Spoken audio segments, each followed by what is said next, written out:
Hi guys, thank you very much for joining us this morning. My name is Manson. I'd like to introduce Ross, the chairwoman and founder of Panorama Software. Ronnie is going to be talking to us today about infographics for data visualization.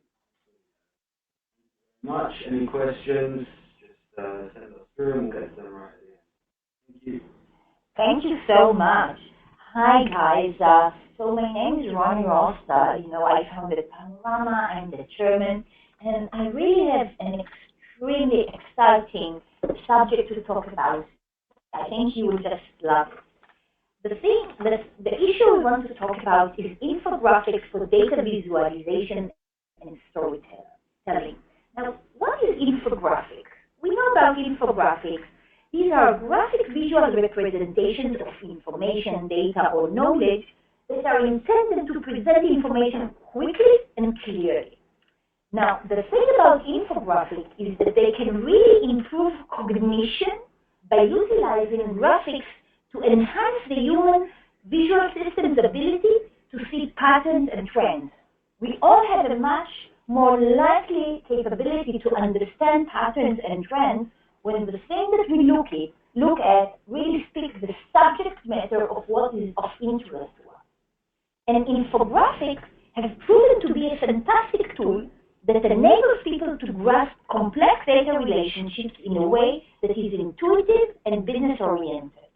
So instead of using these cryptic tables and complex graphs that are so unintuitive and don't really make sense from the first minute that we look at, and they actually require close scrutiny and careful inspection, the use of common, well-understood business graphics in order to deliver the same information is enabling us to deliver this information in an intuitive way, a way that makes sense even from a distance, a way that is a great relief to the business user. Now, infographics have been in use for quite some time, but mostly in a static way, poster-like, describing static situations. These infographics were not really tied to live data and therefore did not change when the data changed. You could not drill down on them or slice or dice them.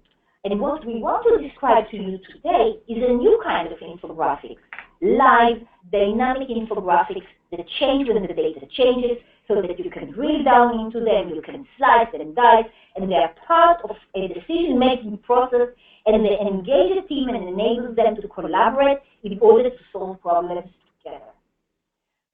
So just as a small introduction, we know that we all live in exponential time, and that the data that we get exposed to are actually endless. It comes from multiple sources. There is a huge wealth of information, and this could be incredible, but it could also be overwhelming, because to really get to the right data at the right time in order to be able to act, which is what we really care about, we have to go through so much effort. We take the data and we have to prepare it, and usually IT does it. And then we have the database guy has to prepare it and then work on it so as to make it useful. And the business intelligence guy has to model it, and the analyst has to do some analysis in order to show it. And by the time it gets to you or to the business user, it's really very late, It's a big, fat, ugly report that doesn't have any intuition into it. It's very difficult to see insight. It's very difficult to understand what is really going on. And all this long, time-consuming, broken, expensive, and labor-intensive process is so complex that a lot of users simply, just do nothing which is really meaningful with the data and miss so much about, what the data could really deliver to them. And we all know that data makes a difference between success and failure today, because this is the real frontier of where people compete today. It's on data and how to use it. So imagine that we had this magical solution, something that we could proactively push the right insight to the right user at the right time, and do that to a visual storytelling environment so that everything is fast, easy, automatic, secure, and affordable. This is what we're all aiming to. Get the data on one hand and come out with a real, meaningful business insight on the other hand. And do everything here in the middle almost automatically, as much as possible. And that's really what we are going to talk about. And the first phase that we are going to talk about today is about this visualization. How we are going to provide a concise picture that immediately makes sense to the user, doesn't have to go and train and try to understand if what he is looking at is meaningful. He sees astonishing dashboards with simplified infographics, so they really make a huge difference in the way that he can interpret the data and understand what is going on. So a typical screen with infographics for data visualization looks like that. You know, it does have a lot of items that are so intuitive, that are business-oriented. It is really the next generation of self-service smart visualization solution. And what we are looking at is the ultimate decisions platform for the everyday business user. So I want to tell you I want to tell you a short story and walk you through an issue and some solutions and the way that some people can use this automatic visualization and insights that are explanatory to the business user in a very intuitive way. Okay? So here we are. We have an issue. We have a dashboard. That's an example of a dashboard that uses infographics. And we see several things that are very, that immediately make sense to us. First of all, when we look at the map, we all know about the red things and the green things and understand that probably the red things are not performing as well while the green things are performing well. But what infographics let me do in this context, for example, is add a small graph just adjacent here to the number with a breakdown on how my $15.17 million sales global revenues in Q2, not the global, this is European revenues in Q2, are broken down between computers, games, and cameras, for example. Or if I look at this element here, I can see how the Q2 revenues were not as much as I expected, and it's very intuitive to see exactly how much we missed out of the target of what we were hoping to do. We were hoping to be here, and we only got up to here. And what is even more intuitive is this additional infographic where I see the average sales by month, and I can see the June average sale and how it compares to what we really wanted it to be. And what is interesting is that inside I can see the progress of what it was like over the last 6 months, not only in this month, but also in the 5 months that preceded us, which months were doing well and which months were doing not so well. And if we look here, we can see, the quarterly revenue for the last 12 months with product contribution. So we can see what contributed better, whether it was games, whether it was cameras, whether it was computers, and, how they progress and who did well and who didn't do so well during a period of time. But say I want to understand what happened with Q2 revenues and why we didn't meet the target that we had of $100 million. So I look at my users bar, which is something, that enables me to collaborate on a data-specific way. And I can try and look up Eric Crawford, the guy who's in charge of sales, and I want to drag him and ask him about this infographic. Now, remember, this infographic is a live data element. It changes as the data changes, and it also reacts to what I'm doing. So when I click on Eric Crawford and drawing on top here, a discussion pane opens up on my left-hand side, and I can see Eric Crawford is the is the person I'm discussing with, and immediately I got information that refers to the data that I'm looking at, and I can ask why we didn't reach the target.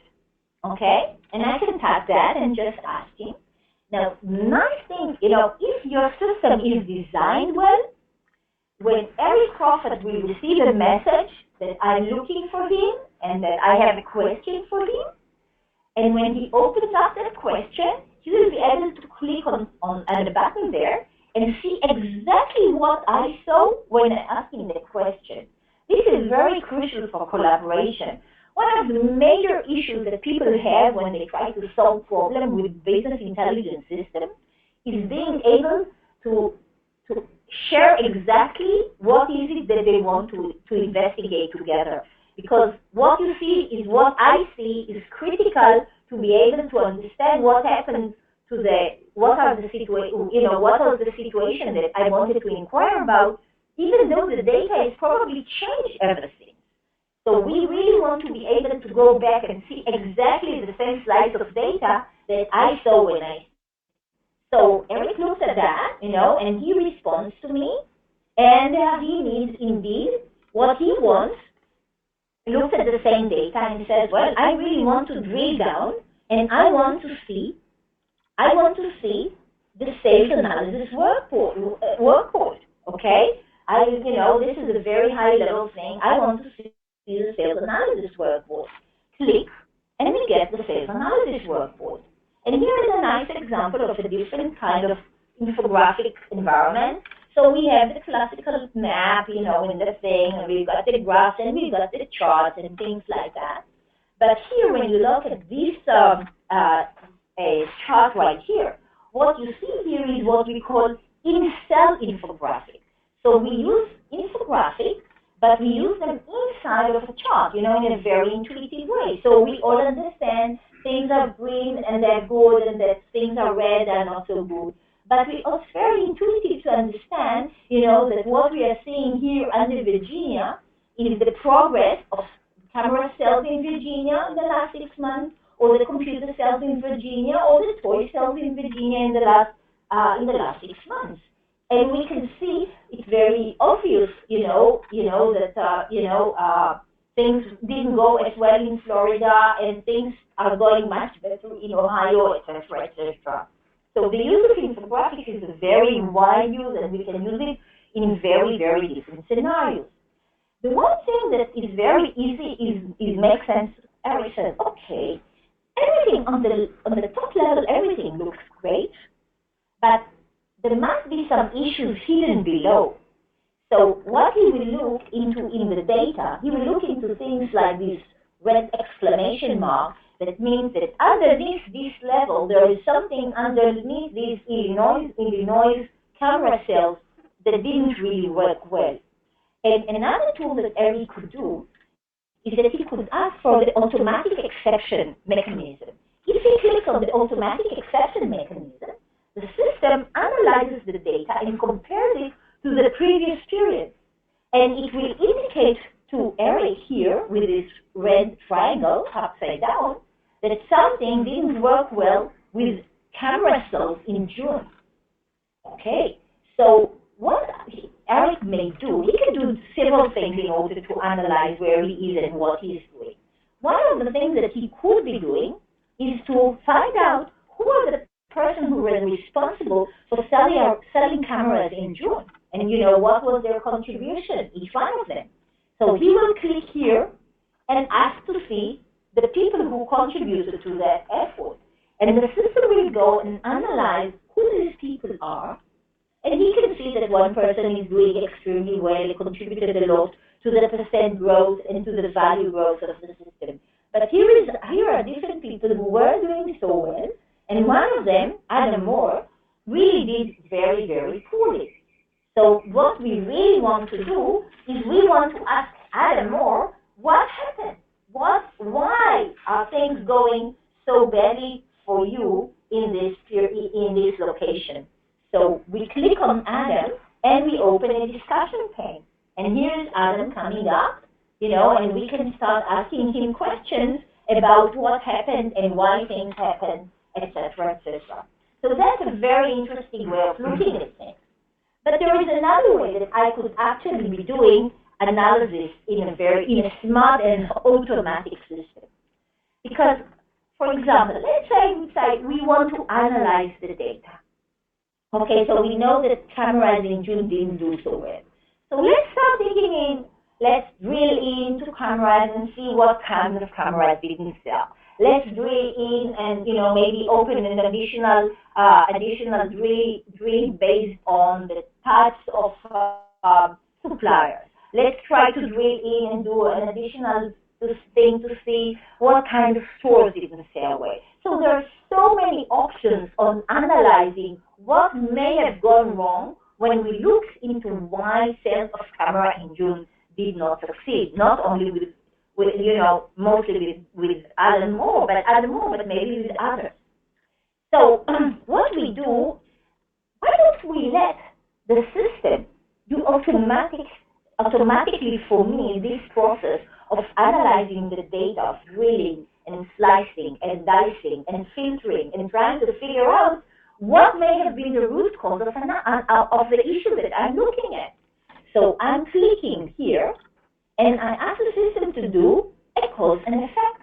That's an automatic cause and effect process where the system does exactly what you would have done yourself, which is drill down, look at and see the results.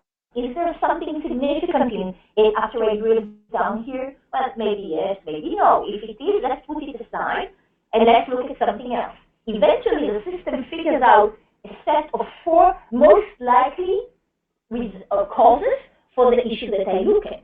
So let me click here, and the system, takes my view, puts it inside here, in the storyboard so I can get back to it, and gives me the 4 most likely reasons that the system could think of, based on the analysis it did, of what may have been the reason to what I'm seeing. So it may be, the type of cameras, disposable, film, SLR. It could be regions, the various regions. It could be satisfaction level. And it could be manufacturer. And you know what? This is very interesting. If you look at Adam Moore, you can see that oil sales were very low, and especially the VS8 manufacturer sales are much more lower than what we would have expected. Okay? So there must be something here that is the cause of the problem that we are looking at. So what we will do next, we will open the operational analysis dashboard. And, okay, the operational analysis dashboard shows me the process of the manufacturing process, from material to manufacturing to delivery to product. And everything seems to be pretty good. But what I will do, I will slice now on cameras and on VSA, the manufacturer that I could see has a problem. And look what happened. Everything is in the red. So obviously, the issue that we are looking at is not a problem of Adam Moore as a salesperson, but maybe it's a problem with the manufacturer and their ability to supply the product that we need in order to sell. And just 1 second, let me just take a drink.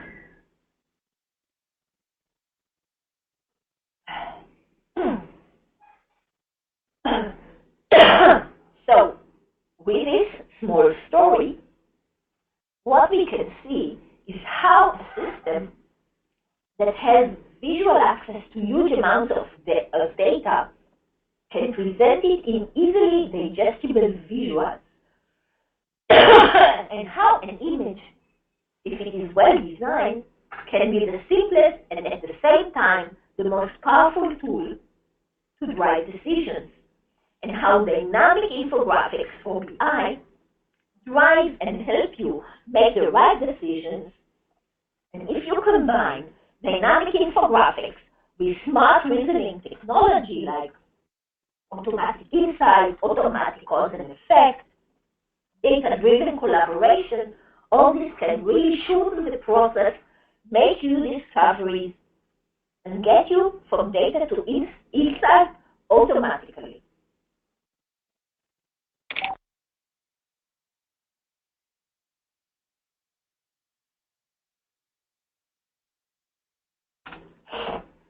Now I'll show you a few examples of additional dashboards with subject matter infographics. So you can see for yourself, what an effective way to use infographics in various business scenarios. Here is a great example of a management overview in the healthcare industry. It's pretty obvious. It's the healthcare. We can see the sick bed, etc. And it's a nice example of type of infographics about hospitalized release, about members, etc., with monthly budgets, etc. What you see here is you see an example of the sources of data from various of revenues from internet resources, sources like LinkedIn, like Twitter, like Facebook, etc. So that's another nice visualization that very intuitively makes a lot of sense. Here you'll see how you analyze high-level information, and you can see all the relevant items that are important to management from a bird's eye perspective. And in this last slide, that's my favorite one. This is an analysis of the Fitbit data on my Fitbit that I use. It shows me exactly how the number of steps that I took in the last week and how they compare to the last period. To show me the distance that I made, how many calories I burned, what are my hours slept. Oh, I wish I slept, it looks like I slept 6 hours. Not too bad, actually. My water intake, etc., etc. It's a very cute example. So you can see that there is, when you have infographics, dynamic tools like dynamic infographics at your fingertips, you can create a whole library of infographics that fit your business scenario. And actually, we supply the system with thousands of pre-built infographics, but also with the ability to create your own library and add your own library of infographics, dynamic infographics of various types, in order to be able to create the story that is relevant for your organization. And just before we leave, you have to understand that what we see with a system like that is really how we open up the world of deployment to a very, very large number of users that have not been able to use the systems before. Because we have been doing a great job with statisticians who use data mining easily. We did a great job of supplying analysts. There are maybe 10 million of those in the world, with data discovery tools. Go and create your own dashboard from the data and see what you need to do. We enabled probably about 50 million users to use report, to do report reads with simple reports. But with this infographic, with this fantastic business, the fantastic infographics and these automatic processes, we enable 1 billion users to really do what otherwise would have been the domain only of the statisticians and the analysts. So we think we are talking about probably over 1 billion potential users, while currently the BI market is really addressing mostly sophisticated users in about 70 million or something of that sort. So please, if you have any questions, this is the right time to address them. And thank you so much for listening. And I'm looking forward to hearing your questions.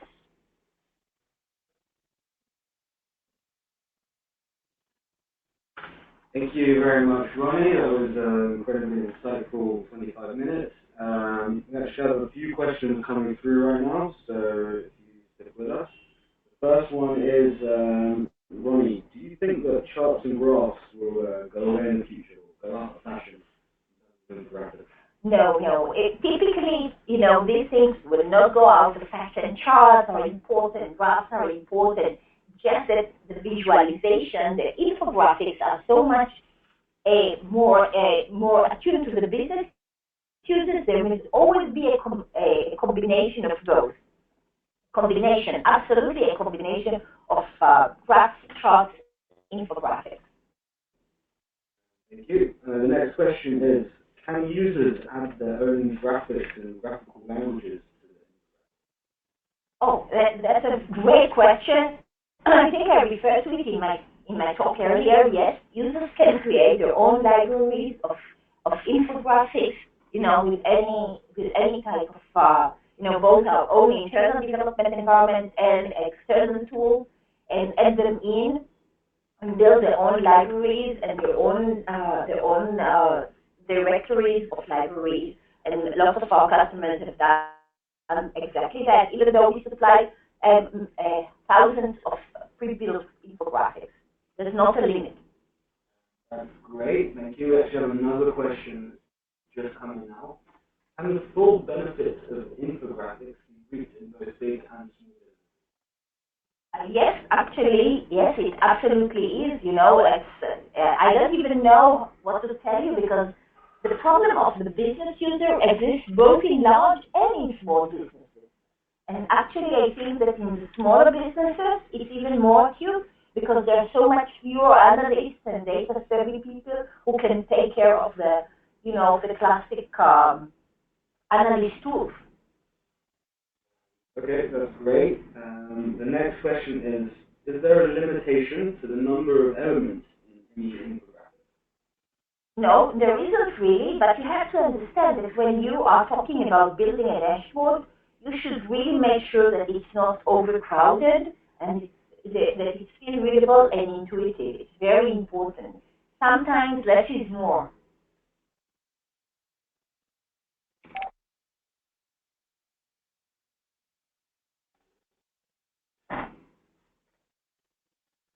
So the next question that we have, what tools are businesses currently or generally using to view their So Panorama has developed the first dynamic infographic-based BI environment, which is our Nectar tool. You can see it, by the way, on our website, www.panorama.com, and you can actually request a live demo, as part of what you're doing. It works on top of any databases, not only it can work on Oracle, it can work on anything, on SQL, of course, in Excel, whatever you need. It works, we access practically any data source out there. And we've been the first company to actually discover the value of dynamic infographics and develop it as part of our BI offering. Great, and then the last question, what security measures can be implemented to protect infographics? So it's not just infographics. Security measures have to protect every BI system that you use. You wouldn't be able to see it, you didn't see it in this demo, but for example, if I were to create a new data element right now and try to share it with somebody, as part of without giving them proper access to the data first, the system would refuse. So a well-designed system like Panorama Nectar would have security in place for any level of data that you can exercise it, whether it's high levels, lower levels, whether it's geographic, whether it's product, whether it's the type of information that you use. So we support all the different requirements in order to make sure that our customers feel secure with the data and the way that people are using it and consuming it. That's great. And thank you very much for your time, Ronnie, on behalf of myself and Ron and Ronnie. We thank all of you for